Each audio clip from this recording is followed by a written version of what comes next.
Alors, nous allons traiter du thème « Réflexion sur les responsabilités historiques des désordres contemporains », ce qui nous amènera peut-être, au gré de mes invités, à évoquer aussi bien la période contemporaine qu'une période plus ancienne, le 19e ou 20e siècle. Et je vais peut-être commencer par vous, Monseigneur, Prince Sixte de Bourbon-Parme. Que vous inspire un tel thème, réflexion sur les responsabilités historiques des désordres contemporains? Je pense surtout que nous ne pouvons pas éviter de constater que quand on parle de désordre historique, nous parlons aussi d'histoire contemporaine, bien entendu, et nous avons de toute évidence en tête ce qui s'est passé durant cette violente agression, cette guerre criminelle des États-Unis par rapport à l'Irak, il n'y a que quelques années maintenant. Et quand on pense à toute la stratégie de diabolisation puis de destruction de Saddam Hussein et le résultat que nous constatons aujourd'hui. Je ne vous cache pas d'ailleurs que c'est cela qui m'a amené à choisir ce thème. Ce sont les événements actuellement que nous connaissons en Irak qui sont réellement dramatiques. Tout à fait, et d'autant plus criminels qu'ils étaient parfaitement prévisibles. Lorsque je constate que on invente des ennemis, c'est parce qu'on a besoin de ces ennemis. Indiscutablement, la politique anglo-américaine a toujours été de monter des adversaires qui leur permettaient de défendre leur position économique et financière et surtout industrielle. Et dans le cas présent, le grand problème des États-Unis, c'était que l'Union soviétique n'existait plus en tant qu'ennemi évident. Il fallait en inventer un autre. Et on voit se créer un soi-disant printemps arabe avec toutes les conséquences que nous connaissons aujourd'hui. Donc je pense que l'immédiat est tellement évident qu'on ne peut pas ne pas le citer dès le premier moment, si on peut dire. Dans l'affaire d'Irak, nous en avons parlé. L'affaire de Libye, qui a inventé de diaboliser Kadhafi, que l'on avait très gentiment reçu quelques mois avant, afin de pouvoir répondre aux intérêts, encore une fois, américains, qui cherchaient un chien aboyeur. Le chien aboyeur a été M. Sarkozy, indiscutablement, pour des intérêts de complaire aux Américains d'une part, et peut-être de liquider un témoin d'exception dans le cadre de l'affaire sonnante et trébuchante. Exactement, des élections précédentes. Donc là, nous voyons encore des attitudes vraiment scandaleusement criminelles par rapport à des responsabilités dont nous constatons le désordre aujourd'hui, ne serait-ce que par le fait que la France est maintenant victime de ses obligations par rapport à l'ancienne Afrique française, que ce soit le Mali, que ce soit le Centrafrique, entre autres choses, entre autres pays, qui étaient, il faut bien le dire, assez bien, contrôlés par la véritable charisme qui correspondait à Kadhafi dans cet espace. Il y avait véritablement, on l'a beaucoup diabolisé aussi, Kadhafi, il y avait un peu prêté, il faut dire au départ, qu'on puisse le diaboliser. Il s'était non seulement beaucoup calmé, mais il avait réussi à confirmer la stabilité de cette Libye qui n'était pas tellement évidente au départ, entre la Cyrénaïque, le Fezzan et la Tripolitaine. Et en dehors de... Et à juguler l'immigration en provenance de l'Afrique noire. Absolument. Vers l'Europe. Nous en voyons le résultat actuellement. Et ce sont les Italiens surtout qui en voient physiquement le résultat d'une façon ahurissante. C'est d'ailleurs eux qui avaient permis l'unification d'une certaine façon de la Libye. Tout à fait. Avant la Deuxième Guerre mondiale. Donc nous avons des cas urgents, immédiats, de la responsabilité historique de certains gouvernements et de certains États. On peut aller beaucoup plus en arrière. Oui. On peut se demander non seulement qui a financé la Révolution française, sinon l'Angleterre, qui est évidemment un excellent analyste politique, et qui considérait qu'il y avait une monarchie, la monarchie française, qui commençait à rayonner d'une telle façon dans les pays d'alors, autour de la France, qu'elle risquait de dépasser toutes les ambitions qui pouvaient être celles de la Grande-Bretagne. Il fallait briser complètement cette capacité française, à tel point que lorsque Louis XIV meurt, le roi en Prusse réunit ses ministres et leur annonce « Messieurs, le roi est mort ». Il n'a pas dit le roi de France, le roi, tellement la position du souverain français dépassait celle de tous les autres souverains occidentaux européens. Et la stratégie de l'Angleterre était de briser cela. Pour briser cela, il fallait créer une tension, puis une scission entre un peuple et un souverain. Il y avait une mystique de la monarchie en France jusqu'en 89. Il fallait briser cette mystique et ils ont très bien réussi. Autant ou plus que les encyclopédistes, qui sont aussi coupables. Mais c'est l'argent anglais qui a beaucoup dynamisé. D'autant que Louis XVI avait augmenté la flotte française à un niveau qu'elle n'avait jamais connu, et d'autre part l'intervention française en Amérique. C'est ça. Intervention française qui a été un prétexte anglais pour créer une situation encore plus violente contre la France. Mais ensuite, la Révolution française. Après la Révolution française, que constatons-nous? Un Bonaparte qui veut semer un désordre dans toute l'Europe, alors que les souverains, assez mous, il faut bien le dire, de l'époque, consentaient assez à la présence de Bonaparte s'ils ne s'étaient pas mêlés d'envahir, de déstabiliser leur propre pays. Et puis après, il y a un autre exemple assez typique de responsabilité historique dans le désordre contemporain, c'est la politique de Napoléon III, particulièrement en Crimée. Voilà que la Russie, pays chrétien s'il en était, avec les moyens qui étaient ceux de la Russie du XIXe siècle, a l'ambition, et peut réaliser cette ambition, de dominer la Sublime Porte, d'occuper une partie de la Turquie, d'aller peut-être jusqu'au lieu saint. Et l'Angleterre se positionnant contre, Napoléon III, qui n'avait aucune raison de rentrer dans ce combat, vient soutenir comme un caniche l'Angleterre et engage l'armée française dans un combat qui n'aurait jamais dû être le sien, ni pour des raisons historiques, ni pour des raisons territoriales, ni pour des raisons éthiques, pour aucune raison. Nous avons soutenu l'Angleterre contre nos intérêts.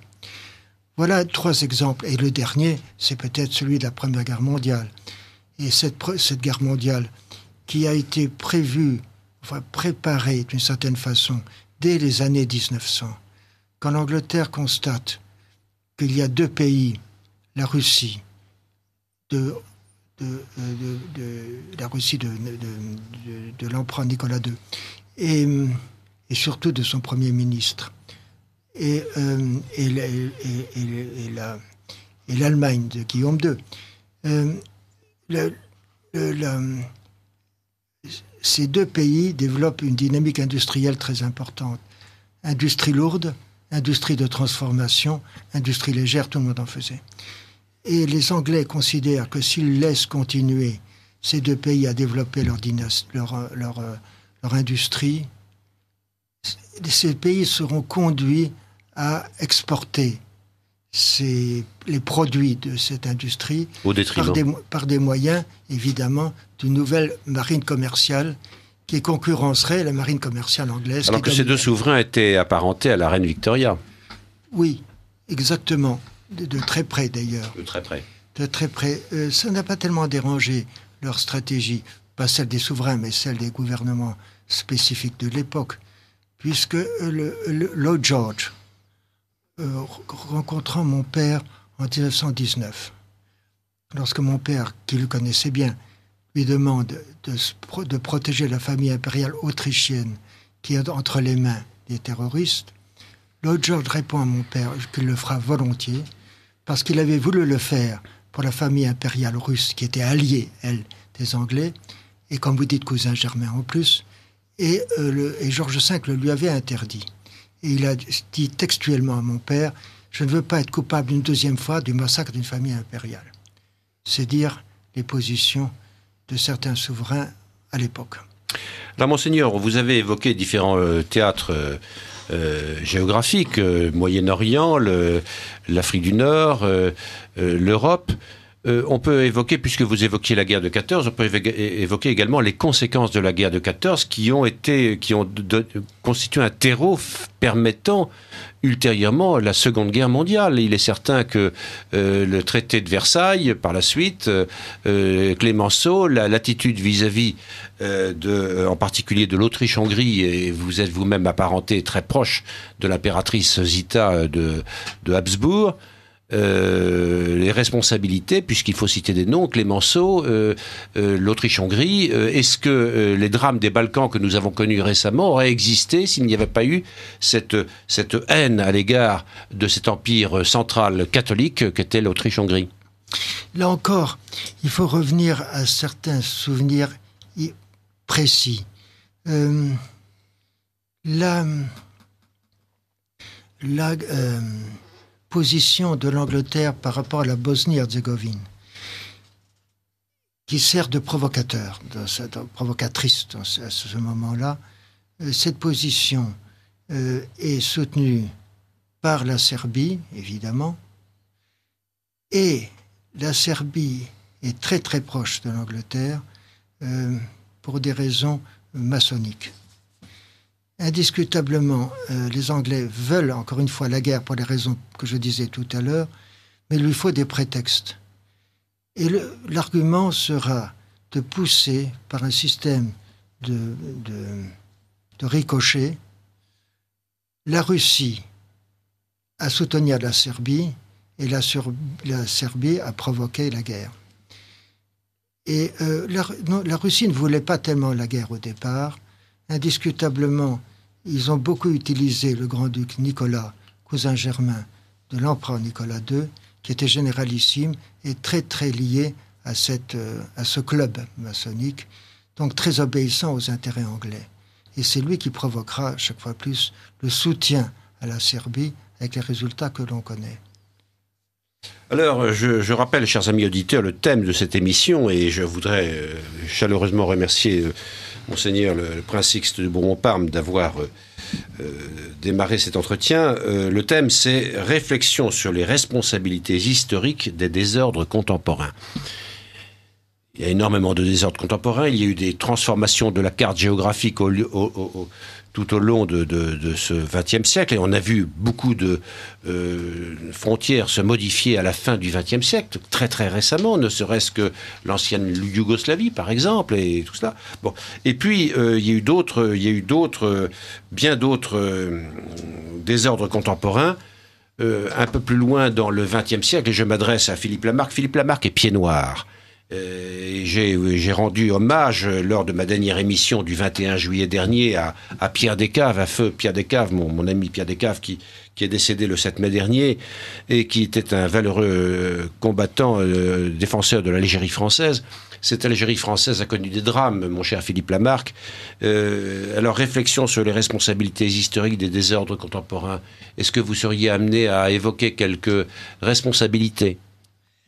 J'ai écouté très attentivement ce que vient de dire notre premier orateur, et autant aurais-je tendance à l'approuver sans discuter, cela n'appelle pas de discussion, autant me semble-t-il nécessaire pour quelques motifs de clarté, bien que nos auditeurs soient d'une extraordinaire érudition, ils nous l'ont montré. Ils sont éclairés, ils ne sont pas des lumières, mais ils sont éclairés. Ah, ils sont excellents, oui, nous pouvons... Lorsque je dis ils ne sont pas des lumières, ça veut dire qu'ils ne relèvent pas de la philosophie des lumières. Avec un L majuscule, oui, nous l'avons bien compris. Que dénoncer à juste titre, sans l'avoir dit explicitement, Monseigneur le Prince Sixte.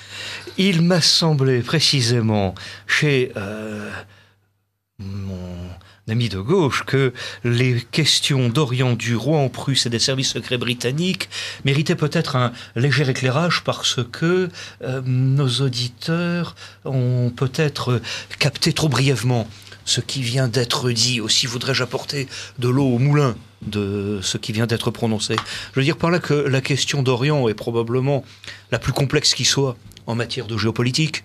Je pense que nous en conviendrons tous autour de cette table, que c'est un véritable casse-tête, qu'il faut pour la comprendre des notions très diverses. Oui, parce qu'on n'a pas encore parlé du Sandjak d'Alexandrette. Exactement. Dont on ne sait pas très bien s'il appartiendrait à la future Europe à laquelle voudrait appartenir la Turquie, ou bien si ça relève encore de l'Asie. Il faudrait demander au patriarche d'Antioche, mais ça c'est une autre paire de manches. Et quant à la livraison du Sandjak en 1938 pour acheter la neutralité de la Turquie avec l'aide de l'ancien chancelier von Papen, qui n'aimait pas son patron mais qui a quand même servi son pays, il y aurait beaucoup à dire sur la question. Donc je préfère en revenir à ce qui vient d'être évoqué, c'est-à-dire que cette question d'Orient qui concerne l'ensemble du pourtour méditerranéen irrigué par les routes commerciales de la soie est en train actuellement de connaître de singuliers revirements, puisque il me semble difficile de continuer à parler de collusion anglo-américaine. Elle est de plus en plus distendue, que les intérêts de la City se distinguent de plus en plus de ceux de Wall Street, et que l'on constate actuellement un basculement des intérêts financiers vers la Chine et vers l'Inde, ce qui signifie que cette fausse monnaie, ce monopoly, ce dollar qui, au lieu d'être rouge et vert, est enfin dénoncé pour ce qu'il est, c'est-à-dire la plus gigantesque escroquerie de tous les temps, puisqu'il s'agit d'une monnaie qui sert à la fois à payer les échanges intérieurs d'un pays et à payer sa dette extérieure. C'est quand même phénoménal ce qui se passe. C'est même admirable ce tour de passe-passe, et tout le monde y croit. Cela veut dire que les répercussions sur la question d'Orient actuellement sont considérables, et comme ces routes commerciales sont actuellement bloquées, elles vont vraisemblablement se rouvrir exactement comme elles le furent au Xe siècle du temps des Radhanites, les fameux commerçants qui l'empruntaient. Et comme par hasard, ce sont ces gens qui, depuis l'Extrême-Orient jusqu'à Londres, les contrôlent, sont liés au système bancaire, et ce à quoi nous assistons actuellement est absolument phénoménal, et il faut l'observer avec ce recul peut-être même de 10 siècles. S'agissant de la deuxième question qui a fait tinter à mon oreille un son charmant, le roi en Prusse, sans doute un certain nombre de nos auditeurs ne sont-ils pas familiers de cette question, et faudrait-il l'éclairer. Lorsqu'en 1701, le 18 janvier 1701, le prince électeur de Prusse se fait sacrer à la cathédrale de Königsberg. Non, ce n'est pas à la cathédrale, c'est dans la chapelle du château royal. Enfin, ne l'ont pas chipoté, à quelques centaines de mètres près. Et ça provoque quelques remous dans les chancelleries, mais bon, c'est loin, c'est quelque part entre la neige et les marécages. Et puis on se souvient vaguement que peut-être moins de 2 siècles auparavant, l'ordre teutonique avait subi une crise, et puis que un certain nombre de chevaliers avaient rallié la réforme. Enfin bref, c'est assez flou pour un certain nombre de gens, comme ça l'est flou pour beaucoup aujourd'hui. Il demeure néanmoins de cela qu'à la frontière de l'Oder, il y a sur la rive gauche une Prusse électorale, ce qui signifie que son souverain participe à l'élection d'un Habsbourg en tant qu'empereur du Saint-Empire romain germanique. En tant qu'électeur de Brandebourg. Exact. Et qu'il y a sur la rive droite de l'Oder des territoires qui sont hors du Saint-Empire, mais qui sont quand même peuplés de colons prussiens, qui sont établis là depuis le XIIe siècle, voire le XIe avec von Uxküll. L'avancée des Teutoniques. Qu'il y a eu jusqu'en 1945, date de leur expulsion, 20 millions d'habitants, 20 millions de Prussiens sur place. Et que les gens en question relèvent désormais d'une couronne de Prusse d'apparence factice, mais avec une puissance montante, ce qui signifie que pour ne faire de peine à personne, le nouveau roi qui s'est autoproclamé, qui s'est couronné lui-même exactement comme Napoléon en 1804, sauf que là ça se passe en 1701, se fait appeler roi en Prusse. Et ça ne gêne personne. Et il faudra attendre le successeur Frédéric II pour que le roi de Prusse, cette fois-ci avec la particule explétive, puisse s'imposer sur la scène internationale et faire considérer qu'il y a un même statut en droit internationale sur les deux rives de l'Oder.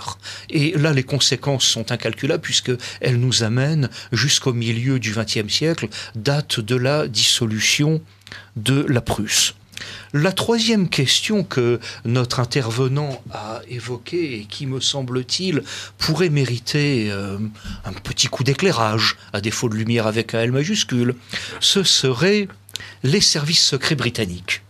Et là, je dois vous l'avouer, je l'avoue publiquement, mon admiration pour l'extraordinaire habileté de cet établissement. Qu'il nous soit nocif, qu'il nous soit pénible, qu'il nous soit tout ce qu'on veut. Laissons cet affect de côté et regardons avec objectivité le montage de l'opération. Il est remarquable, il est probablement unique au monde. Je veux dire par là que, à l'époque de la reine Élisabeth Ier, avec toutes les difficultés internes du royaume que l'on sait à cette époque, c'est-à-dire en plein au moment de la création de l'anglicanisme, qui, je vous le rappelle, date du Vendredi Saint 1533, avec comment dit-on, elle est la première reine Anne Boleyn ? Oui, non, je parle de la tante de Charles Quint, je parle de Catherine d'Aragon. C'est ça. Elle est expulsée, je ne trouve pas le verbe, on ne parle pas de divorce à cette époque-là, mais nos auditeurs... Oui. Merci, nos auditeurs avaient déjà trouvé depuis très très longtemps, évidemment. C'est très précisément à 10h30 du matin que ça s'est passé. Il y a un tableau qui commémore cela, peu de gens le savent. Il faut aller pour cela à la National Gallery à Londres, et c'est le fameux tableau de Holbein le Jeune qui représente les ambassadeurs avec cette curieuse tête de mort allongée en forme d'anamorphose, et les instruments scientifiques qui sont sur la crédence au fond du tableau donnent exactement le jour et l'heure. C'est assez cocasse. Donc à cette époque-là, la future Élisabeth Ier est à l'état de fœtus en gestation, mais par la suite, lorsqu'elle va s'entourer des services de John Dee, John J-O-H-N, dit D-E-E, c'est là que sont véritablement créés les services secrets britanniques, et John Dee est l'image, le précurseur, le modèle de la vedette de cinéma, là, comment est-ce qu'on appelle ces films à grand succès, tapageurs, avec un service secret c'est ça, James Bond. Bon, tout le monde connaît James Bond, mais personne ne connaît John Dee, ça n'est pas bien grave, il fallait quand même le rappeler à cette occasion, et cette sorte de personnage tout à fait hors du commun et peut-être supérieur à son modèle cinématographique ultérieur, parce que Dee est à la fois un devin, un sorcier, un alchimiste, un mathématicien. Il touche à toutes les sciences, qu'elles soient sacrées ou profanes, douteuses ou respectables, et il se sert d'instruments qui peuvent faire sourire les cartésiens. Le cartésien sourit beaucoup, on dira pas comment il sourit pour ne pas être méchant, mais enfin il aime bien ricaner, et il suffit d'aller pour ça se promener au British Museum. Et il y a une vitrine dans laquelle sont présentés des objets personnels ayant appartenu à Dee, dont la boule de cristal, dont le miroir noir qu'il tient de divers dons et qui avait été amené en Europe par Hernán Cortés, qu'il avait offert à Charles Quint. Bref, ces services secrets qui sont créés à cette date-là savent que désormais tous les moyens sont bons pour parvenir à la victoire, y compris les plus douteux, les plus improbables. C'est eux qui, par exemple, inventent au siècle dernier, à l'époque de Sir Winston Churchill, le fameux V de la victoire. Mais ce V de la victoire, c'est pas du tout la victoire, c'est un signe d'ensorcellement emprunté aux sorcières galloises. Autrement dit, il y a une dimension subtile et extrêmement occulte dans cette affaire-là. On pourrait multiplier les exemples. Mais les services secrets, Philippe Lamarre, qui travaille pour le compte de puissants, pour le compte d'autorité. Bien sûr. Je rappelle le thème, réflexion sur les responsabilités historiques des désordres contemporains. Nous avons eu des modifications des cartes géographiques récemment. Cela a été évoqué même dans la période contemporaine. On peut également parler des rives du Dniestre, puisque de part et d'autre, au sein de la Moldavie, il y a une partie de la Moldavie qui a des yeux de chimène pour la Russie, alors que l'autre a des yeux de chimène pour l'Union européenne, qui est une espèce de... je ne dis pas l'Europe, parce que l'Union européenne, c'est tout à fait différent. Et avec tous les ferments d'une confrontation. Mais je cherche à évoquer avec vous, alors vous parliez des services secrets, on pourrait parler également de Laurence d'Arabie, dans ce cas-là, dans le cas de l'Angleterre, effectivement, ou d'autres. Mais pour le compte de qui et quels sont les responsables et quels sont ces désordres que nous connaissons actuellement ou dont nous avons hérité, qui auraient pu être évités si telle ou telle personnalité n'avait pas été à l'origine de ces désordres? La question est redoutable. Et je ne sais pas si je suis le plus qualifié pour y répondre. Alors parlons un petit peu de la Légion française, puisque vous êtes vous-même pied noir. C'est vrai que je suis un tout petit peu concerné par la question et je remercie la Providence d'avoir bien voulu me faire naître à cet endroit-là et à cette époque-là. Sans doute n'aurais-je pas pu observer un certain nombre d'événements avec le recul nécessaire si je ne m'étais pas trouvé dans la peau d'Albert Camus, c'est-à-dire un étranger atteint de la peste. Et ça, c'est incurable. Monseigneur. Est-ce qu'on ne pourrait pas donner comme référence contemporaine la tentative de mon oncle Sixte et de mon père en 1917? Absolument, j'y pensais tout à l'heure lorsque vous évoquiez cette période. Et c'est vraiment un moment assez étonnant où en pleine guerre, ou dans les extrêmes, dans le cas extrême de cette guerre, de ces violences, meurt François-Joseph de 1917 et c'est l'archiduc héritier Charles qui avait épousé la sœur de mon père et qui devient empereur. Or, l'empereur Charles veut à tout prix la paix alors que les impériaux sont en train de gagner la guerre. On ne réalise pas que les impériaux, l'Allemagne donc et l'Autriche, sont en train de gagner la guerre jusqu'en mars 18. On a toujours l'impression qu'en 18 c'est la victoire des Alliés, mais non. En mars 18 c'était tellement proche la victoire des impériaux que l'état-major allemand invite l'empereur Guillaume II à assister à la prise de Paris. Tout se renversera très vite. Donc il y a en 1917 une position très dominante des impériaux contre les Alliés. Et à ce moment-là, l'empereur Charles, alors qu'encore une fois, il semble être gagnant, il prend des risques considérables. Il s'entremet avec ses cousins français. Avec ses beaux-frères même. Beaux-frères, oui. Mon père et mon oncle, oui, qui étaient dans l'armée belge. Et il demande au roi des Belges, il fait demander par des contacts au roi des Belges de libérer mon oncle et mon père pour tenter une paix séparée. Et à ce moment-là, il envoie à mon père et mon oncle cette fameuse lettre, enfin il remet en Suisse cette fameuse lettre qui fait une proposition assez surprenante et un peu miraculeuse pour les Alliés. Cette lettre devait être discrète, évidemment totalement confidentielle, et devait être apportée à Poincaré.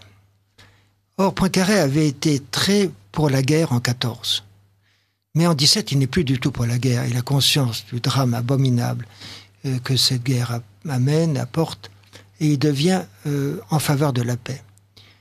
Lord George, la même chose en Angleterre. Et mon père et mon oncle réussissent à gagner à leur point de vue et Poincaré et Lord George. Quant à la France, il y avait Poincaré et le premier ministre, le président du Conseil de l'époque, était... Ribot ? Non, surtout pas, ça vient après. Était Aristide Briand, qui était aussi en faveur de la paix. Donc c'était pratiquement gagné comme théorie. Et à ce moment-là, il arrive un incident absurde. Une autre figure française qui était pour la paix était le maréchal Lyautey, qui était général à l'époque. Le général Lyautey, qui était lorrain, aimait les Habsbourg et voulait la paix avec les Habsbourg. Tout est pour le mieux quand Lyautey, pour une raison qui n'a rien à voir avec cette démarche, donne sa démission comme ministre de la guerre. Cette démission amène le renversement du gouvernement et c'est Clémenceau, Ribot et Berthelot qui arrivent, ceux qui veulent la guerre à tout prix, avec une fureur extraordinaire, parce que c'est entre 17 et 18 qu'on trouvera le plus de morts. Donc on peut dire que s'il y a un coupable de la prolongation de la guerre, avec tous les morts que cela a pu présenter, c'est Clémenceau, qu'on appelait le tigre, mais qui était vraiment celui qui a provoqué la continuation de la guerre jusqu'à la fin, c'est-à-dire jusqu'à la mort, et des soldats français, et des soldats allemands, et des soldats autrichiens. C'était véritablement ce qu'on appellerait maintenant... Une occasion perdue. Une occasion perdue. Une occasion dramatiquement perdue. Et il a fallu tout de même, encore une fois, que la malchance s'en mêle par la renonciation de Lyautey au ministère de la Guerre, alors qu'il était en faveur de la paix. Alors je vous remercie beaucoup, Monseigneur. Là, c'est un exemple très précis, effectivement, qui souligne... il faut essayer de faire un bilan, lorsqu'on analyse les situations actuelles dramatiques, quelquefois avec des problèmes vécus de façon dramatique par les populations, il faut essayer de remonter à la genèse, et pour éviter de retomber dans les mêmes travers. Alors, chers amis auditeurs, vous écoutez le Libre Journal de Michel de Rostelan. Je tiens à préciser que cette émission a été préenregistrée. Vous ne pouvez donc pas intervenir en direct au cours de cette émission. Et j'ai choisi pour thème de cette émission de l'été, du 18 août, j'ai choisi comme thème « Réflexion sur les responsabilités historiques des désordres contemporains ». Et je vais me tourner vers Thierry Gobet. Thierry Gobet, on lui doit d'une part la restauration d'un magnifique château, qui est le château de la Celle-les-Bordes, en région parisienne, dans la région de la forêt de Rambouillet. Château magnifique, qui était le château notamment de la Duchesse d'Uzès, la première femme à avoir eu le permis de conduire, et puis un château dont l'intérieur est recouvert de milliers de massacres de cerfs. La Duchesse d'Uzès, d'ailleurs, puisque vous parlez de la guerre de 14, et c'est son plus grand titre de gloire, et je le dis à l'occasion des visites, on voit en elle une femme maître d'équipage, la première à avoir eu son permis de conduire, et pendant la guerre, elle avait consacré son château de Bonnel. Elle n'habitait pas à la Celle-les-Bordes, elle habitait à Bonnel à côté, qui est un château 19e, moins intéressant mais plus grand. Et elle en avait fait un hôpital pour les grands blessés. C'est une femme qui avait 4 enfants, 2 garçons, 2 filles. Et elle voyait tous ces malheureux garçons estropiés quand ils n'étaient pas morts d'ailleurs, puisqu'il y a eu 1 360 000 morts, il faut le rappeler, sur 39 millions d'habitants. Les historiens considèrent d'une part que c'était une victoire à la Pyrrhus et que ça a étranglé démographiquement la France, que la France ne s'en est jamais remise. Ensuite, il y a eu la grippe espagnole et les dettes de la France sur le plan économique, plus humain, n'étaient pas remboursées en 1939. Donc ça a été une guerre qui a servi, comme l'a dit Monseigneur tout à l'heure, qui a servi beaucoup les intérêts anglais. Beaucoup les intérêts anglais ne veut pas dire que les Français n'étaient pas pour la guerre. Ils avaient une raison pour cette guerre, c'était la récupération de l'Alsace-Lorraine, qui avait été française au 19e et qui était française depuis, si je ne me trompe, le traité de Westphalie en 1648, si je ne me trompe, puisqu'avant elle appartenait à l'Empire, au Saint-Empire romain germanique. Alors mon cher Thierry Gobet, oui. Je vais quand même préciser aux auditeurs que, outre ce château de la Celle-les-Bordes que vous avez restauré, pour cette restauration, vous avez d'ailleurs reçu, voici quelques années, le prix Renaissance des Arts des mains de Guylain de Diesbach. Vous avez par la suite écrit un ouvrage paru chez Jean Picolec, excellent éditeur, un ouvrage qui s'intitule « France, les véritables enjeux », dans lequel vous posez un certain nombre, d'une façon assez, je dirais, pluridisciplinaire, assez très très complet. Vous évoquez un certain nombre de points faibles, de points forts, et ce qui nous amène dans la période évidemment contemporaine. Mais en regard du thème que nous avons choisi pour cette émission, réflexion sur les responsabilités historiques contemporaines, je sais que vous êtes sévère à l'endroit d'un certain nombre d'hommes politiques contemporains, mais est-ce que vous pourriez donner quelques exemples, soit contemporains, soit en remontant, comme vous venez de le faire, à une période antérieure ? Les exemples sont nombreux. Ce que je voudrais faire, c'est une certaine généralité de base, revenir aux fondamentaux, c'est-à-dire quel est le jeu, quel est l'intérêt, quel est le fondement des relations internationales. Le fondement international, c'est la sauvegarde des pays face aux autres, et c'est la conquête de la puissance.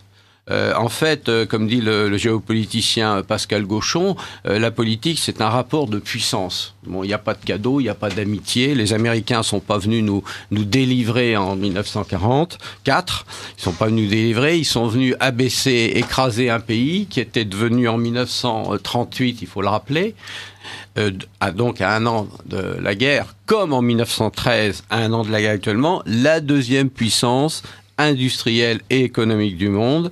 L'Allemagne qui avait créé un bloc monétaire indépendant du dollar et qui était lié à l'Europe centrale, dont la Roumanie, où se trouvaient des pétroles appartenant aux Anglais. Donc, vous voyez, c'est une image, moi je suis historien, mais également économiste. Donc, comme disait Monseigneur tout à l'heure, les intérêts politiques, mais également économiques et financiers. Et ça, c'est très important. Donc, rapport de puissance. Or, ce qui fait la faiblesse d'un pays, ça, c'est les Grecs le disaient déjà, et je trouve que c'est très important, c'est pas l'agressivité des autres, la méchanceté des autres, c'est notre faiblesse. Je veux dire, je suis darwiniste, c'est-à-dire que la Terre appartient à tout le monde, et c'est le règne des forts. À partir du moment où on est attaqué, c'est parce qu'on est faible. Donc la faiblesse de la France, et une des grandes faiblesses de la France, c'est sa division. Jacques Bainville disait, la guerre civile apporte le règne de l'étranger. Or, l'abbé Munier disait au début du XXe siècle, la Révolution française triomphe toujours. On est toujours dans un état de guerre civile.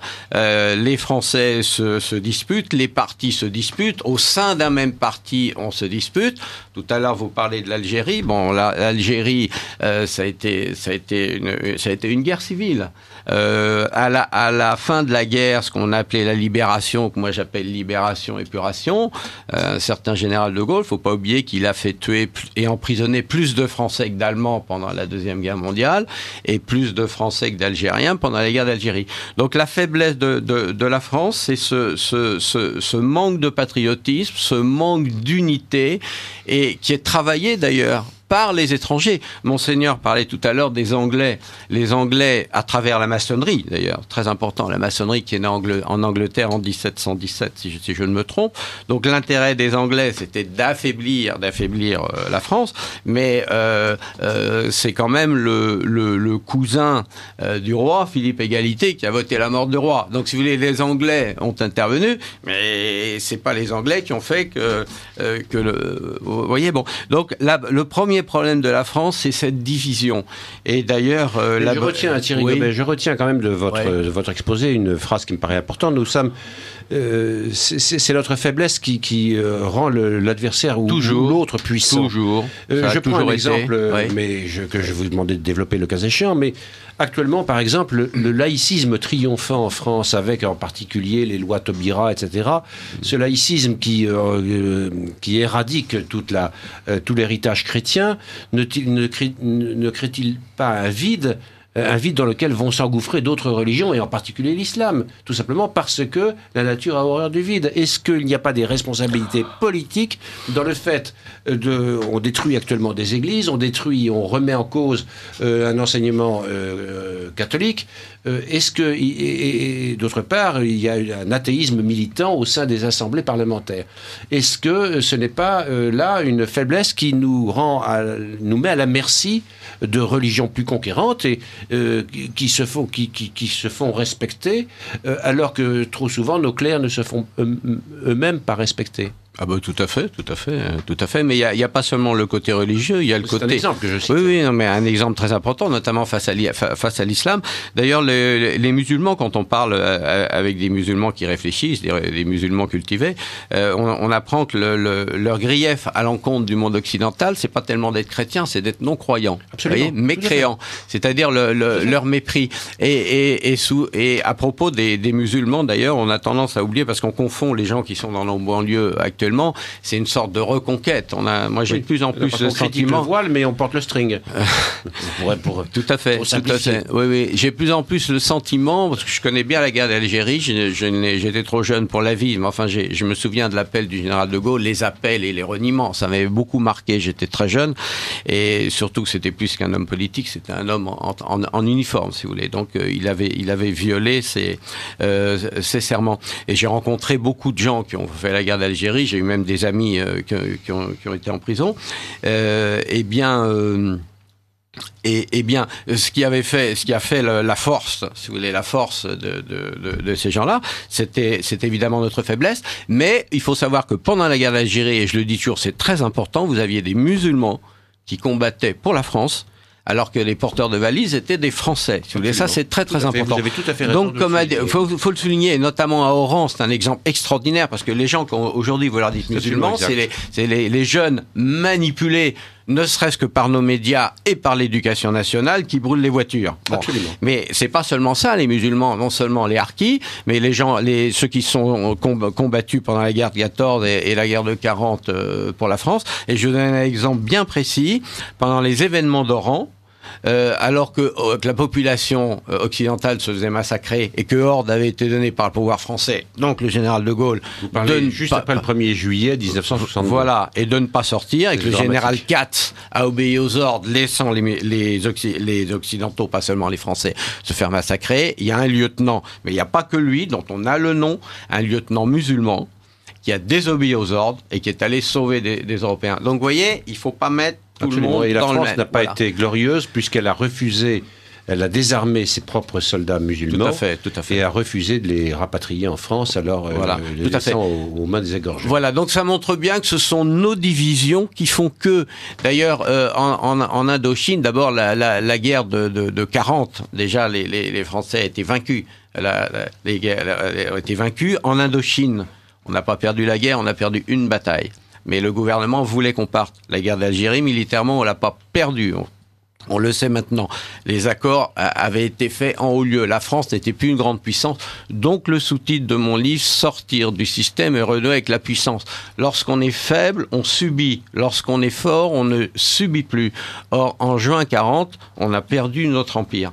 Accord de l'Atlantique en 41, et déjà dans les 14 points de Wilson, en 1917, il y avait la reconnaissance et la disparition des empires coloniaux. Et ça, c'est une politique qui était dictée par les Américains. Alors, c'est pas une question qu'ils sont méchants. C'est une question qui défendent leurs intérêts. Et je considère que la plus grande erreur géopolitique des Européens aujourd'hui, c'est de considérer l'Américain comme le grand allié. L'Amérique n'est pas le grand allié, il défend ses intérêts. Et l'Amérique est un pays qui vient de l'Europe, mais qui a quitté l'Europe, qui a fait la guerre en Angleterre en 1814 et qui s'est allié avec la Russie et notamment avec la Révolution russe contre les nations d'Europe. Alors on n'est pas ici pour faire le procès de l'Amérique, il n'est pas question de ça, d'autant plus qu'en Amérique, on a l'Amérique c'est 310 millions de personnes. Donc j'ai parlé tout à l'heure des musulmans, il ne faut pas tout mélanger, les Américains c'est exactement la même chose. Donc il y a eu des présidents américains comme le président Nixon ou même Ronald Reagan qui étaient très anticommunistes, qui étaient donc très pro-occidentaux, avec lesquels on pouvait s'entendre, ce qui n'est pas le cas d'autres présidents de gauche. Bien sûr. Voilà, notamment avec l'affaire d'Irak. Il faut savoir qu'en Irak, le chef d'État c'était le seul pays musulman laïque dont le Premier ministre était catholique.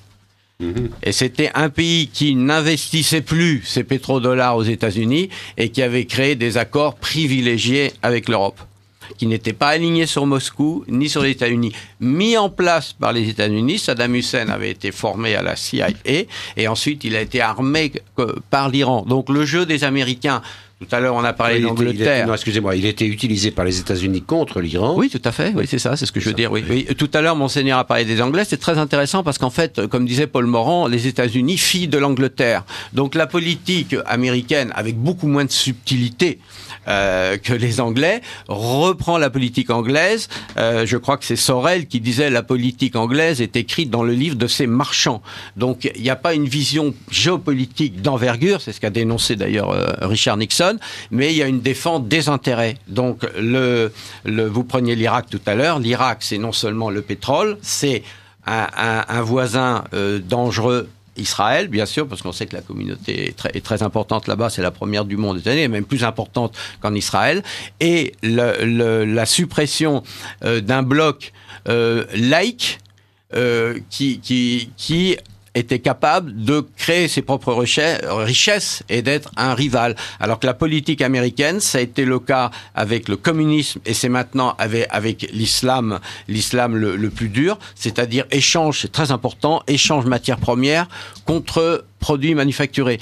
Un pays communiste ne produit pas de richesse et l'islam non plus. Alors que Saddam Hussein avait modernisé son pays, laïcisé son pays et essayé de créer un bloc indépendant. Donc l'Amérique, c'est un pays néocolonialiste. La différence, c'est que le colonialisme qui est tant décrié aujourd'hui par nos ennemis et par nos agents de l'intérieur, le colonialisme avait des obligations, le fardeau de l'homme blanc, comme disait Kipling, et c'était inscrit dans la Convention de Berlin 1885, le devoir à l'égard de ces populations. Et quand on fait le bilan, quand Bernard Lugan fait le bilan de la colonisation, ça coûtait très cher. Voilà. Le néocolonialisme, c'est trade, not aid, a dit Clinton. C'est-à-dire, on fait du business au mépris des populations. Les populations qui ne se trouvant pas protégées, c'est ce qu'avait dit Richard Murphy, l'ambassadeur italien de Roosevelt, que deviendront ces pays lorsqu'il n'y aura plus les Européens pour les protéger? Eh bien, soit ils s'entretuent, soit ils viennent en Europe. Alors, mon cher Thierry Gobet, un grand merci pour ce développement. Je vois que ce thème, que je rappelle, la réflexion sur les responsabilités historiques des désordres contemporains, suscite bien des évocations dans le temps et dans l'espace. Chers amis auditeurs, vous écoutez le Libre Journal de Michel de Rostelan. Cette émission a été préenregistrée. Vous ne pouvez donc intervenir en direct. Et j'ai le plaisir d'accueillir dans ce studio tout à la fois Son Altesse Royale, le Prince Sixte-Henri de Bourbon-Parme, Philippe Lamarque, historien, membre de l'Académie des sciences d'outre-mer, et Thierry Gobet, auteur de France, les véritables enjeux. Le thème, donc, réflexion sur les responsabilités historiques des désordres contemporains. Monseigneur, ces premiers échanges, cette première partie d'émission, qu'en retirez-vous comme impression Il m'intéresse énormément, parce qu'il y a plusieurs éléments qui ont été avancés tant par nos amis, j'allais dire à droite, nos amis qui pensent comme je crois, nous pensons tous, et certains éléments sont très intéressants. Parce que vous avez été, Monseigneur, je tiens à préciser pour les auditeurs, vous avez été le témoin privilégié non seulement historique par votre famille et ô combien, mais également parce que vous avez voyagé dans le monde entier, vous avez connu énormément de régimes politiques, vous avez eu vous continuez d'ailleurs d'entretenir énormément de relations internationales. Je tenais à le souligner parce que cela est très important et vous avez toujours eu le souci d'un rééquilibrage, en particulier vis-à-vis de pays qui sont actuellement ostracisés. J'emploie le terme ostracisé. Je pense à la Russie. Je pense à l'époque de Saddam Hussein. Vous aviez été dans le premier vol direct en catémini, en survolant les frontières alors qu'il y avait un embargo total, atterrissant au nez à la barbe de tous les autres États, atterrissant directement d'ailleurs à Bagdad. Vous avez une vie extrêmement, Monseigneur, extrêmement, j'allais dire agitée, mais musclée, je dirais. Je n'étais pas le seul, heureusement, mais j'ai été très intéressé par la réflexion de nos amis tout à l'heure. Entre autres choses, l'évocation de l'Afrique, victime de la situation ou des stratégies de certains pays intéressés, plus qu'intéressants. Et il ne faut pas oublier que l'Afrique était mal partie. Le découpage africain de Berlin, la fameuse carte bleue et la carte rose, était aberrante déjà. On renonçait à considérer la logique géographique, la logique ethnique, et on inventait un découpage complètement artificiel qui rappelle beaucoup le nouveau découpage que notre président veut inventer de la France actuelle.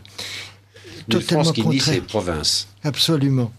Ensuite, vous aviez parlé de la soumission de la France à certains intérêts internationaux. J'en veux pour preuve, ne serait-ce que la Banque Paris-Pays-Bas.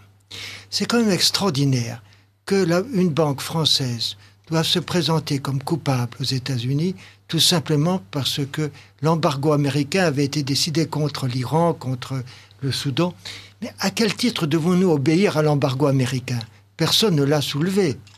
Et même si la banque a pu détourner certains règlements américains, nous n'avions pas à obéir à ces règlements. C'est scandaleux que personne ne l'ait quand même remarqué et qu'il faille se présenter comme des bourgeois de Calais, la corde au cou. Au sujet de la banque de la BNP, personne n'a relevé cette affaire, mais la BNP, à New York, était la banque qui recevait l'argent pétrole contre nourriture sous Saddam, en euros. Car Saddam avait refusé comme monnaie le dollar. Et là, je me tourne actuellement vers Philippe Lamarck. Et donc, la BNP était gravement coupable, surtout dans son agence américaine de New York, d'avoir hébergé ce système financier qui avait été mis en place sous l'embargo avant la Deuxième Guerre du Golfe. Enfin, je parle de postérieur à la Première Guerre du Golfe. Période que vous avez bien connue, Monseigneur. Et c'était la banque de la BNP de New York qui hébergeait en euros et non pas en dollars. C'est intéressant ce souvenir que vous exposez. Et c'est assez logique dans ce que nous constatons aujourd'hui. Le dernier point que je voudrais soulever encore, vous avez parlé de la Russie. Il est tout de même extraordinaire qu'après la terrible révolution qu'a connue ce pays, après 70 ans d'écrasement idéologique, 3 générations, on puisse voir se ressourcer la spiritualité d'une culture, d'une nation extraordinairement profonde quant à la mystique et quant à la pensée. Malheureusement, au contraire de la France, qui a connu aussi, qui a été à l'origine des révolutions, mais qui ne se n'est jamais vraiment relevé spirituellement. La Russie nous donne un exemple assez exceptionnel. Alors vous évoquez là, Monseigneur, un exemple que j'ai cité à plusieurs reprises dans nos émissions, soulignant que, en regard de l'avachissement de l'Occident, qui se complaît dans le compassionnel mal placé, bien souvent. Oui. Eh bien, nous avons vu cette résurgence de la Russie, après effectivement 3 générations, comme vous venez de l'évoquer, avec cette transmission de la foi chrétienne orthodoxe par les grands-mères aux petits-enfants. Absolument. C'est extraordinaire, et jusqu'à même la canonisation des tsars. Je dois dire que c'est un exemple d'espérance pour ce pays qui revient de beaucoup plus loin que la situation où nous nous trouvons, bien que la situation dans laquelle nous nous trouvons, nous autres occidentaux, n'est guère brillante. Mais enfin, elle n'est pas au fond du puits comme l'était la Russie. Là, Monseigneur, vous nous donnez un exemple extraordinaire. C'est vraiment très motivant. Et d'une certaine façon, la Russie, en défendant son indépendance, défend aussi la nôtre. Et là, Monseigneur, une chose intéressante, parce que c'est un baromètre de la politique, même un thermomètre de la température. Il y a actuellement un redressement, une politique nataliste par le président Poutine en Russie, après une période noire de dénatalité. On a évoqué tout à l'heure, Thierry Gobet a évoqué la dénatalité française entre les 2 guerres, alors que l'Allemagne connaissait une natalité extrêmement puissante. Eh bien, Poutine a pris conscience et investi pour l'avenir. La noblesse de la politique, c'est de mettre en œuvre des actions qui dépassent l'existence propre de celui qui les met en œuvre. Et c'est là où il faut reconnaître qu'il y a actuellement une volonté politique en Russie qui va au-delà de l'existence même des dirigeants actuels de la Russie. Absolument, absolument. Nous, on crée de la dette. On paieront nos enfants à charge des enfants générations suivantes. Oui. Et d'ailleurs, le système même de la répartition des retraites par répartition est déjà une escroquerie manifeste. Je voudrais me tourner vers Philippe Lamarck, parce que Philippe Lamarck, avec un sourire en coin, est un fin observateur de la vie politique, en même temps qu'un historien de grand renom. Qu'est-ce que vous inspire cet échange un peu tout azimut à travers le temps et l'espace ? Délectable, comme nos auditeurs, je me suis beaucoup amusé. Et puis, j'ai relevé au passage quelques ballons qui rebondissent, et je ne résiste pas au plaisir de les renvoyer de l'autre côté du filet. Il y a bien sûr le prince Six qui nous a parlé des démêlés d'une certaine politique française avec la maison d'Autriche. Je pense que ça mérite un tout petit coup d'éclairage en arrière, une lanterne, je vais revenir dessus. Et notre ami Gobet qui a évoqué les conséquences irréparables de la perte de l'Empire. Là aussi, je pense que ça mérite une bonne blague, un bon clin d'œil au passage. Et vous-même, mon cher Michel, venez d'évoquer le découpage artificiel et puis le renouveau de la spiritualité en Russie. Donc je prends ces 4 éléments et je renvoie la balle avec votre permission.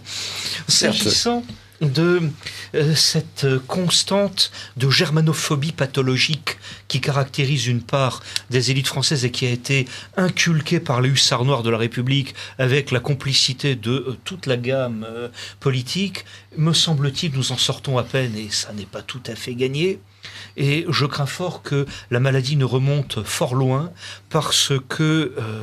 comme Zola, j'accuse dans l'horreur, voilà, j'accuse publiquement les jansénistes de nous avoir semé un bazar incroyable dont nous payons encore les conséquences. Et si je peux me permettre cette généalogie dans la rancune à l'égard de l'Autriche, j'en veux pour preuve les pires difficultés occasionnées à Anne d'Autriche lorsqu'elle s'est mariée avec Louis XIII et que Louis XIII lui-même s'est retrouvé en difficulté politique justement à cause de cette rancune à l'égard de la maison d'Autriche. Et nous avons parlé tout à l'heure, vous avez parlé du traité de Westphalie qui pour moi est une des pires catastrophes jamais survenues en Europe et nous en avons encore l'ombre aujourd'hui. Elle met fin, pour le rappeler à certains de nos auditeurs, à la guerre de 30 ans qui a duré de 1618 à 1648. Il faut rappeler qu'à cette date-là, pour l'espace géographique de l'actuelle Allemagne, il reste en gros 5 millions de survivants. Ça a été effroyable. Sur 10. La moitié de la population. C'est ça. Contre un tiers en France au XVIe siècle. Exact. Et je rappellerai également cette rancune du parti janséniste, puisqu'on retrouve les mêmes qui provoquent tous les ennuis que l'on sait à Louis XIV lorsqu'il épouse une membre de la famille des Austriacos à Saint-Jean-de-Luz. Il se passe toujours la même difficulté lorsque ce même parti, cette fois-ci présent dans le Parlement, met des bâtons dans les roues de Louis XVI parce qu'il a épousé l'Autrichienne. Et l'Autrichienne qui a toute la rancune des révolutionnaires dans les conditions que nous savons, lesquels révolutionnaires déclarent la guerre ensuite au roi de Bohême et de Hongrie, comme c'est mignon. Après, on retrouve toujours le même parti pendant tout le 19e siècle qui tente de troubler l'ordre de Vienne. Ce sont les mêmes qui déclenchent les troubles en Italie à l'époque du Risorgimento. Et comme par hasard, c'est le début de la carrière du trublion belliciste assoiffé de sang, un jeune journaliste qui s'appelle Clémenceau et qu'on va retrouver à travers tout le 19e siècle, qui se réjouit de la raclée de Königgrätz, que les Français appellent Sadova. C'est le même qui sème encore un désordre incroyable au moment de l'affaire du Mexique, puisque c'est un Habsbourg qui monte sur le trône du Mexique, et c'est le même que l'on retrouve en 1917, et c'est là que nous raccrochons les wagons à cette affaire-là. Quant à la longue histoire de la germanophobie pathologique, ensuite, je passe la baballe à Maurras, ça ne me regarde plus.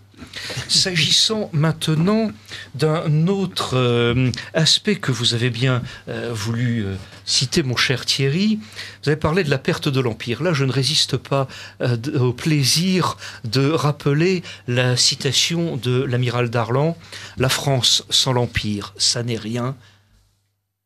Et l'Empire sans la France, ça n'est rien. » Donc nous vivons dans rien. Qu'est-ce qu'on peut gagner comme temps? C'est fabuleux. Or, je rappellerai au passage que l'amiral Darlan était homme de gauche, pacifiste, franc-maçon et républicain. Ça fait beaucoup pour un même homme, et voilà qu'on ne peut pas lui jeter la pierre, c'est quand même fabuleux. S'agissant maintenant de la bonne blague que vous avez bien voulu nous sortir sur le découpage. Alors là, mon cher Michel, je l'ai savouré. Parce que le jeu des découpages montés par des utopistes, par des doctrinaires, par des gens aussi malades mentaux que Destu de Tracy, qui est l'inventeur du terme idéologie. Des gens qui vivent dans le déni de réalité et qui sont actuellement au pouvoir, et c'est délectable parce qu'ils ont décidé de nous faire mourir de rire et ils y arrivent. C'est quand même fabuleux.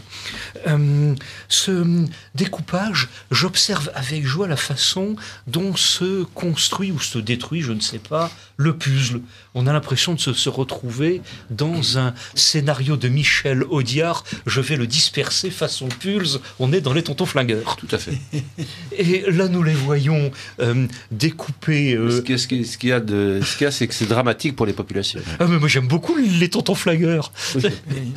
Non, mais le puzzle, comme vous l'évoquez, on remet en cause des frontières qui était totalement artificielle par des gens qui méconnaissaient la réelle politique, qui méconnaissaient, comme l'a dit Monseigneur en ce qui concerne l'Afrique, les ethnies ou les oppositions entre peuplades, etc. On a vu le drame qui se produit actuellement en Irak, en Syrie. Toute cette région a été artificiellement répartie entre la France et la Grande-Bretagne. Merci Michel. Voilà. Est-ce que je peux reprendre la baballe de l'autre côté du filet? Alors c'est fabuleux ces découpages. Ils nous ont beaucoup amusés ces gens-là, lorsqu'en 1790 ils ont créé les départements exprès pour faire exploser les anciennes solidarités tribales et détruire les vieux apanages de la couronne. Il y a même eu un projet de découpage par carré à l'angle droit. C'est exact. C'est délectable.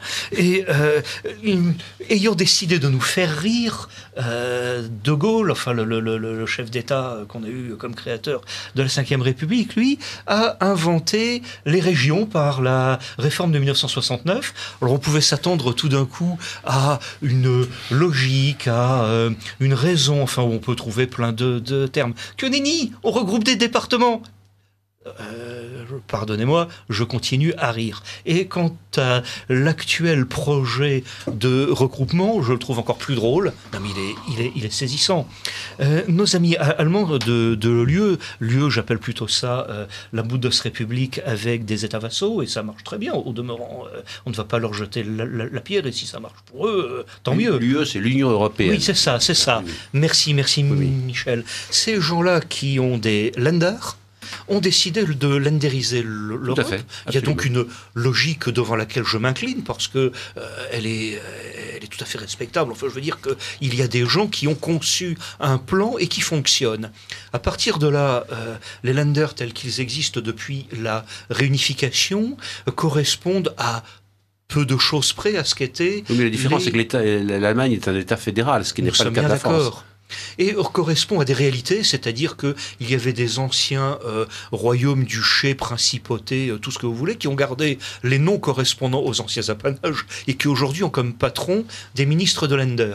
Et les gens en question veulent nous imposer le même modèle, c'est-à-dire qu'on va passer des 22 régions de 1969 à 11 régions, sauf qu'on garde toujours le même plan explosé dans la tête des Jacobins. Je trouve ça assez savoureux. Alors, qui a des comptes à régler dans cette affaire? Je l'ignore. Y a-t-il des gens qui regardent de l'autre côté de l'Oder avec les yeux de Chimène, puisqu'à peu près 30% de l'ancienne Allemagne se trouve de l'autre côté? Qui installe des Goethe-Institut pour instruire à la langue allemande l'encadrement de l'industrie et du commerce du futur espace vital? Je trouve ça très très amusant. Oui, alors que nous réduisons notre représentation diplomatique et nos alliances françaises. Oui, 70 ans de décalage dans l'histoire. Qu'est-ce que c'est que 70 ans? C'est négligeable. Quant au dernier, la 4e babale, que je vous renvoie de l'autre côté du filet, j'en arrêterai là, mon cher Michel, c'est la renaissance de la spiritualité chez les Russes. Et j'observe avec beaucoup d'intérêt l'analyse de Goumilev, Lev Goumilev. Peu de gens le connaissent de nos jours. En gros, c'est quelqu'un qui a trouvé que les destins des peuples pouvaient obéir à des rythmes, que ces rythmes pouvaient être guidés par le sang et par le sol avec un enracinement à certains endroits de certaines populations ayant une identité, et qu'à partir de là, il existe des cycles cosmiques auxquels ces populations répondent, et il construit une analyse. Je n'ai pas d'une théorie, ce serait méchant de parler de théorie, ce serait injuste. Je me contenterai d'une analyse en disant, voilà, il arrive à certains peuples d'entrer dans l'histoire parce qu'ils sont en pleine énergie, ils ont une énergie vitale qui s'exprime, et parce que les conditions sont réunies pour l'exprimer, et puis d'autres sortent de l'histoire parce qu'ils ont perdu cette énergie. Et en gros, Goumilev dit que les Européens occidentaux, et en particulier les habitants de cet espace fiscal de l'UE qu'on appelle l'Hexagone, sont complètement sortis parce qu'ils n'ont plus rien, j'allais parler familièrement, parlons familièrement, ils n'ont plus rien dans les tripes. Et je trouve très amusant de constater que Goumilev, qui est décédé dernièrement, il était né au début du XXe, il est né à la fin du XXe, les dates exactes, je ne les ai pas mémorisées, mais c'est sans grand intérêt, a comme élève un homme qui lui est en pleine forme et qui s'appelle Alexandre Douguin et qui, comme par hasard, est l'un des conseillers les plus écoutés du bon Vladimir. Que j'ai rencontré à Moscou. Oui. À Moscou et à Vienne. Alors, il y a actuellement dans cette géopolitique contemporaine la prise en compte d'autres éléments qui sont souvent traités à dimension, et fallacieusement d'ailleurs à dimension planétaire. Je pense en particulier au problème la géopolitique des populations, c'est-à-dire les pays qui connaissent un développement ou un tassement de population. Il y a également la géopolitique de l'énergie avec la grande escroquerie de la transition énergétique et la volonté de vouloir démolir l'avance technologique de la France en matière nucléaire pour passer à des énergies dites renouvelables, solaires et surtout éoliennes, dont on sait qu'elles auront pour effet de multiplier par 2 ou par 3 la facture d'électricité pour les contribuables français. J'évoque ces points parce que, reprenant le problème de population, la démographie, qui est extrêmement importante, nous observons par exemple que la Chine, voici une trentaine d'années, a choisi la politique de l'enfant unique, va repasser sans doute à un système favorisant la naissance d'un deuxième ou d'un troisième enfant, parce que sinon, la Chine actuellement connaît un vieillissement qui devient extrêmement grave, même si la Chine a la population la plus nombreuse au monde en puissance, elle va se faire dépasser très rapidement par l'Inde, qui a une population beaucoup plus jeune. Et il est temps que la Chine redresse la barre en ce qui concerne la natalité. La France est l'une des moins mal loties de l'Europe, encore que la France soit encore quand même en situation légèrement déficitaire quant à son taux de fécondité. Mais voilà des éléments qu'il nous paraît qu'on doit prendre en compte. Et j'en reviens à Vladimir Poutine, qui, lui, avec une clairvoyance qu'il faut lui reconnaître, a choisi d'investir lourdement dans la politique familiale, le congé de maternité, les aides familiales, pour redresser la natalité d'un pays dont le démantèlement, à l'époque de l'Union soviétique, a été dû en particulier à l'explosion démographique des pays musulmans du Sud de l'Union soviétique. Alors voilà des éléments nouveaux, si vous voulez, qui n'existaient pas, qui n'étaient pas aussi prégnants autrefois, alors que la France, autrefois, était, dans les temps anciens, l'un des pays les plus peuplés d'Europe. Il faut le rappeler. Est-ce que, Monseigneur, vous avez quelques remarques à... Non, vous faites allusion.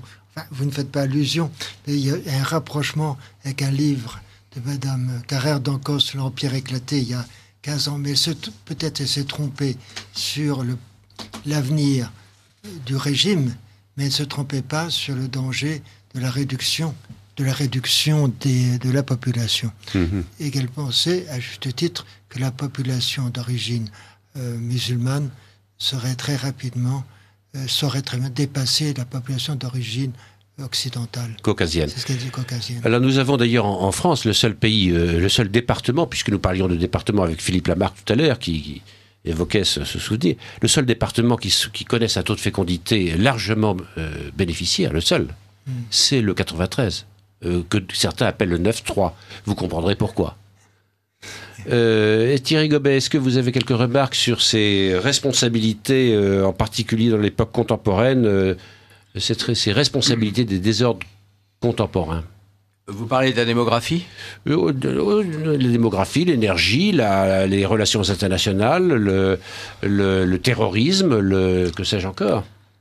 Si vous voulez, la politique, je crois que c'est le général Gallois qui disait que la France, il a écrit un très bon livre, ça s'appelait « La France sort-elle de l'histoire ?» Géopoliticien, la France sort-elle de l'histoire ? Et il disait la politique se fait à Bruxelles et l'économie se fait à Francfort.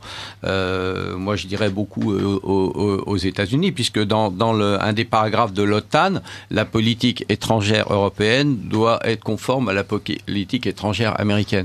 Donc en fait, on est soumis, on est devenu des gens soumis à des intérêts et des impératifs étrangers. Et quand vous parlez de la population, par exemple, j'ai bien expliqué dans mon livre, j'ai eu des compliments d'ailleurs d'autorité, j'explique à propos de l'immigration, et Zinoviev l'a dit, l'immigration n'est pas un hasard, c'est une volonté, et cette immigration des pays d'Afrique était une façon de détruire notre héritage civilisationnel originelle, si vous voulez.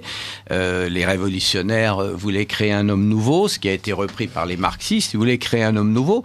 Donc l'homme blanc, il est nationaliste, il est chrétien, il est colonisateur, voire fasciste. Si vous voulez, vous parler de patrie, de religion, si vous voulez, c'est très mal vu par ces gens-là. Maçonnerie. Donc on va créer un homme nouveau. Bertolt Brecht, un intellectuel marxiste, disait si le peuple vote mal, change de peuple. Donc c'est une politique de remplacement. Et Valéry Giscard d'Estaing a parlé de colonisation de l'Europe. Lui n'a pas été condamné. Par contre, c'est difficile de condamner le président Giscard d'Estaing. Donc par contre, il a droit à un petit entrefilet en page 7. Mais il y a un garçon qui a écrit un livre sur la colonisation de l'Europe qui lui a été condamné. Donc c'est pas un hasard. Tout ça n'est pas un hasard. Ce sont nous avons des gens chez nous qui sont soumis. Je posais la question avec mon conseiller en économie avant de venir. Je disais, mais les gens qui nous gouvernent ne peuvent pas être bêtes à ce point-là. Si vous voulez, ils sont achetés. C'est pas possible de faire. À une époque, par exemple, vous avez 1000 chômeurs de plus par jour où toutes nos grandes entreprises sont rachetées par l'étranger. Il y a une loi qui est faite pour donner des aides médicales aux pays du monde entier, etc. Bon, on est déjà en faillite, donc on ne peut pas dire que ces gens-là ne savent pas compter. Donc ces gens-là sont, c'est ce que Pierre Hillard appelle les honorables correspondants des États-Unis. Alors les États-Unis ou d'autres puissances, c'est pas forcément des pays, ce sont des intérêts. Mais c'est là que je reviens à mon sous-titre, sortir du système, revenir à la puissance. Nous ne sommes plus un pays puissant. Giscard d'Estaing disait nous sommes une moyenne puissance. Il disait ça il y a 30 ans. Maintenant, on est un pays qui est en train de partir.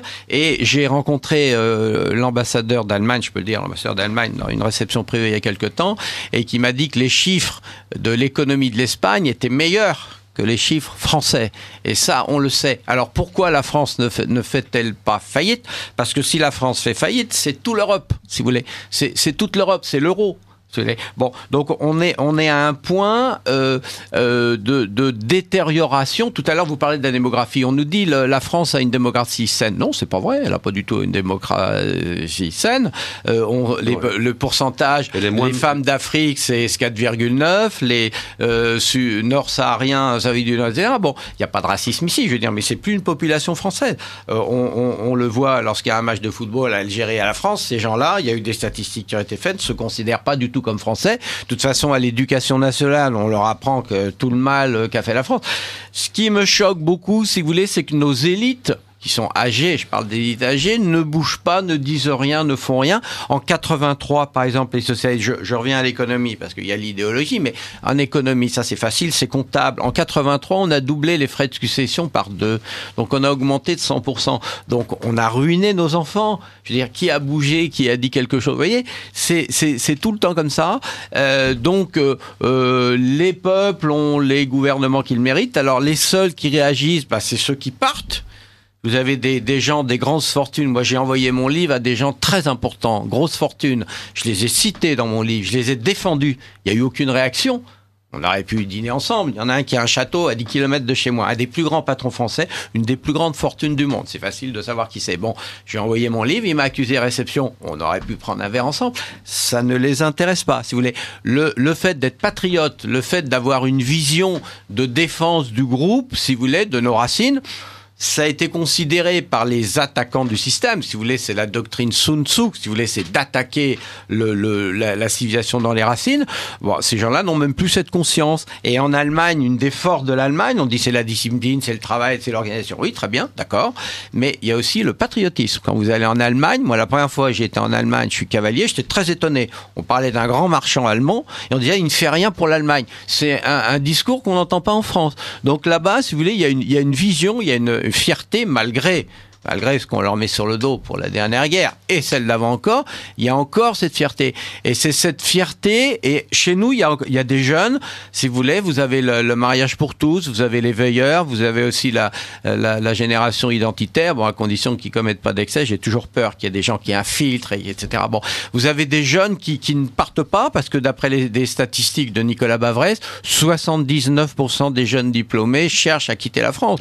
Donc on quitte le radeau. Si on quitte le radeau. En plus, c'est les gens, si vous voulez, les gens qui ont des diplômes, qui ont une certaine valeur, pas forcément les tripes, comme disait notre voisin, pas forcément le caractère.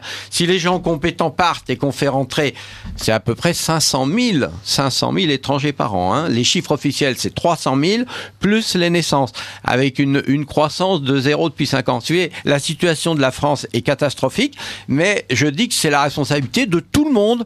Vous prenez l'avion, les gens qui ont un certain niveau, on dit des cols blancs, hein, pas les cols bleus, l'avion, eh ben ils lisent l'équipe, si vous voulez. Bon, moi j'ai quelques personnes qui ont acheté mon livre, ils ne l'ont pas lu. Vous voyez ? Donc à partir du moment où tout le monde baisse les bras, tout le monde s'en fiche, eh ben on est responsable. On est en train de vivre en ce moment la guerre d'Algérie. On revit en ce moment la guerre d'Algérie. La guerre d'Algérie, on nous a fait toute une propagande. C'était nos frères qui étaient là-bas. Bien sûr.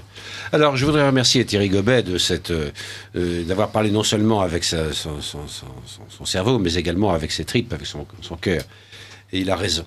Je voudrais me retourner vers le prince Six de Beaumont-Parme, s'il le veut bien, pour évoquer de façon très concrète des drames qui se passent en Europe. Il nous reste simplement 6 minutes, à savoir ce qui se passe en Ukraine actuellement. Et dans cette confrontation entre le Donbass, l'Ukraine du côté est, et la partie occidentale, il y a une opposition qui se traduit par des morts, par des drames, par des... Bon. Il y a quand même une responsabilité dramatique d'un certain nombre d'hommes occidentaux de l'Union européenne d'avoir fait miroiter une absorption de l'Ukraine dans l'Union européenne, voire même dans le bouclier de l'OTAN, par rapport à la Russie dont l'Ukraine, comme la Biélorussie, constitue les marches de cet empire russe. Mais absolument. Il y a une apparente ignorance historique et géographique de la part de ces gouvernements quant à la véritable situation de l'Ukraine. On oublie que l'Ukraine, et c'est la racine de la Russie, c'est Vladimir qui vient de Kiev pour inventer la Moscovie. Il y a donc une sorte... On peut dire que l'Ukraine, c'est la matrice de la Russie. Comme le Kosovo était la matrice de la Serbie. De la Serbie, absolument. Absolument.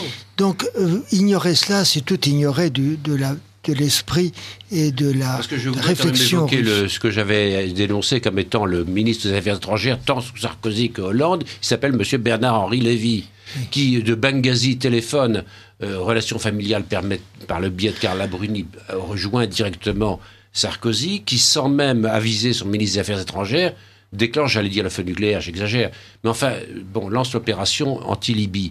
Et puis le même Bernard-Henri Lévy, sous Hollande, on le voit à Kiev, sur la place Baïtan, ou je ne sais plus, jouer les bouts de feu, faisant rêver des populations qui s'imaginent que l'Europe, c'est tout, c'est le casino, le sex shop, tout ce que vous voulez. C'est-à-dire, bon... on l'avait vu à Sarajevo aussi, d'ailleurs. Voilà, exact, absolument. Alors voilà, ce que je voudrais évoquer, ce sont les responsabilités occidentales qui ont abouti à ce drame humain que nous connaissons en Ukraine actuellement. Je crois que que l'Europe de l'Ouest, dans son grand ensemble, est encore une fois totalement conditionnée, volontairement probablement, consciemment probablement, à des intérêts qui ne sont pas les siens. L'intérêt des États-Unis est évidemment de pouvoir, asphyxier d'une certaine façon la Russie, la cerner en tout cas, pour l'immobiliser. C'est même intéressant de constater que ces mêmes pays d'Europe, du temps de l'Union soviétique, étaient très courtois avec l'Union soviétique, et même très libéraux avec l'Union soviétique. Maintenant, on devient agressif, on devient sarcastique, on devient calomniateur. Alors, quel est notre intérêt de mener ces stratégies ? Aucun intérêt ne me paraît évident de la part de la France ou de la part même de l'Allemagne. Mais par contre, quand ces pays se veulent les petits frères, se veulent les cadets d'une force majeure, qu'est la force anglo-saxonne en général et américaine en particulier, tout change beaucoup. Quand l'Angleterre est rentrée dans l'Union européenne, comme vous savez, elle n'a pas pris la monnaie. Oui. Elle a gardé sa monnaie. Absolument. Et d'ailleurs, elle est rentrée de façon très boiteuse. Mais elle est rentrée, non pas pour soutenir l'Union européenne, elle ne l'a pas vraiment intégrée, mais elle en est devenue le cheval de Troie. Le cheval de Troie des intérêts de qui? Des intérêts anglo-saxons, américains. Et donc, en réalité, le monde de l'Europe d'aujourd'hui, que ce soit la France et l'Allemagne en particulier, mais même l'Italie, pour autant que l'Italie existe. Et je crois qu'elle n'a jamais existé depuis l'Union italienne. Mais enfin, je pense que ces pays se veulent en fait comment dirais-je, les frères cadets et peut-être les laquais d'ailleurs d'une force qui les dépasse, c'est l'intérêt américain par la monnaie, par l'économie, par la finance de quelques-uns de nos décideurs. Et je crains que cette situation ne continue à évoluer dans ce sens. L'Union européenne actuellement accepte, et la France en particulier, ce nouveau contrat avec les États-Unis sur le commerce, sur la liberté du commerce, qui est absolument effrayant, puisque maintenant nous aurons droit à de la viande américaine et à tout autre produit totalement destructeur de notre santé et de nos intérêts profonds. Cependant qu'une banque française se fait pénaliser. Et à nous mettre aux normes américaines. Et nous mettre aux normes américaines. On ne peut être que très très inquiet par cette situation de soumission. Alors, chers amis auditeurs, je voudrais remercier très chaleureusement le prince Sixte-Henri de Bourbon-Parme, Philippe Lamarck, historien, et Thierry Gobet, auteur de La France, les véritables enjeux, d'avoir participé à cette émission Réflexion sur les responsabilités historiques des désordres contemporains.